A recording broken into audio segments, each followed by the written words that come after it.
Hi, my name is Jim Kirk. I own and manage this farm, Heanton Barton. It's in Pettrickstowe. We have all year round here. We've got Holstein Friesians. We originally we've always been Holstein Friesians. My dad started the herd back when he was a lad. We've come from 8,000 litre average up to 11,500 litre average. We milk them in a 60-point GEA rotary parlour, recently installed sort of 3 years ago. Expanding, growing the herd up. With that, we've come from 300 cows. We're now milking 515, with the entire herd size being it's about 980 altogether. That's everything, and about 60 of them are beef. The rest of them are followers in the pipeline for expanding in the near future. We own 520 acres here. We rent a further 260. It's predominantly grass, but we do have 250 acres of maize. Not all of them are grown here by us. We have got a neighbour who grows 80 acres for us. With the cows being all year round, they go out when they're dry cows. They don't go out too much other than that. As young cattle graze the grass grounds through the year, and through the winter we've got 300 fat lambs in at the moment, which we just run through the winter, sort of ship on at January time, and then get ready for first cut beginning of May. The dairy cows, they get a TMR mix, and they also get topped up with a little bit in the parlour just to keep them happy, keep them content. In the parlour they get fed sugar beet, only half a kilo of milk in, which is a kilo a day, because we milk twice a day. And in the TMR we have soya, rape meal, ground maize with a forage. We're averaging at the moment, as far as the milk is concerned, 11 to 11,500 litres per cow, and the butterfat we run at 4.03 at 4.04. Protein is currently running at 3.5.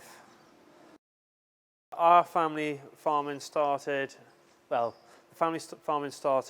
Dad was a boy.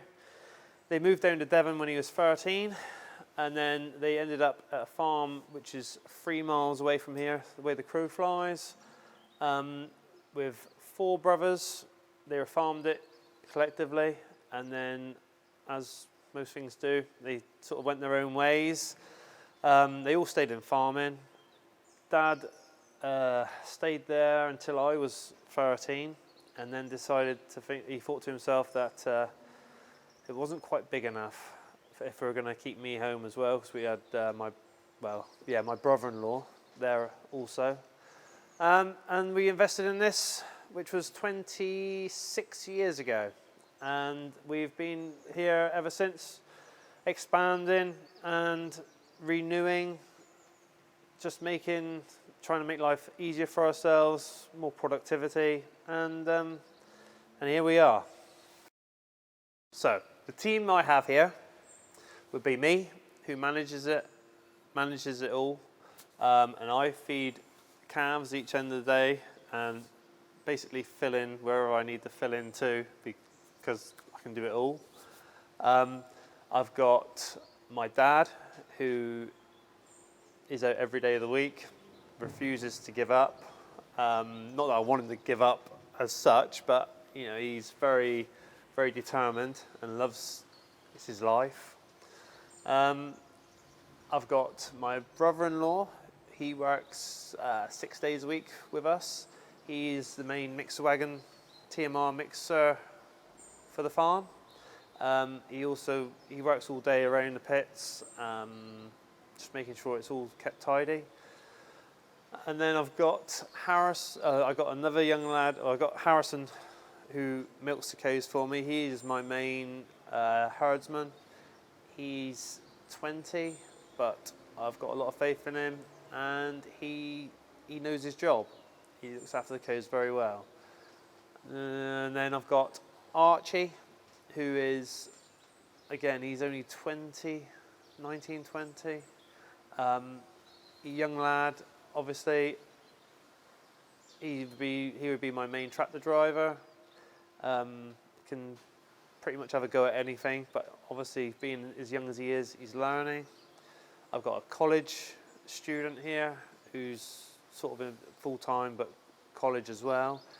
You know, it is what it is. I've got a young lad here called Josh. All my workforce live within a 3-mile radius, which is quite nice. They're all English, they're all friends. They bounce off one another really, really well. And we're growing as a team collectively. I'm hoping to hold on to them and, you know, look at the future. We went from 5 milking robots to milking now in a GEA 60-point rotary milking parlour. The main reason for this being that the robots were fine to a certain degree, although you did get a lot of alarms through all hours of the night, which meant you weren't really getting a lot of downtime, as in sleep. But it was really restricting us from going forward and expanding numbers, whereas with the milking parlour now, we've got no limit. We milk 515 cows in 2 hours easily. I've put up a new cow shed. It's all about the cows really. At the end of the day for me, they're the most profitable thing. It's ticking all the boxes, and as long as they're happy, I'm happy. Well, obviously with the 500 and 900 odd cattle on the farm, we've got a big water demand. So I sat in having breakfast one morning, and it was on the news that golf courses and farmers were going to start being more self-sufficient with water. So just that day, we come out, me, Dad and brother-in-law, all on the island, and we just had a right old discussion, walked around to where a real wet spot of a field next to the sheds was, and decided that we were going to try and make our own self-sufficient in water. So we dug a big reservoir there. We now collect all water from the roofs. We've got natural springs flowing into it, and the only mains water we buy now is for washing down the plant. It's all generated here on the farm.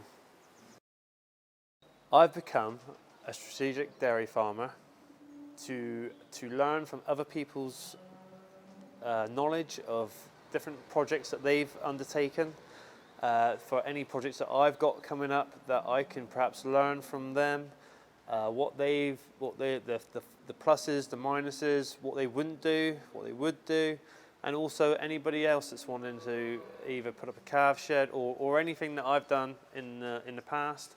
I can offer them, you know, my experiences. My most recent project has been our silage pit. It was just earth banks, not at all really that great. So I've made it all up to SAFO standards now, and I've got as far as I've got. I've got a channel going all the way around. It's all legal and above board. Yeah, that's what I've been doing.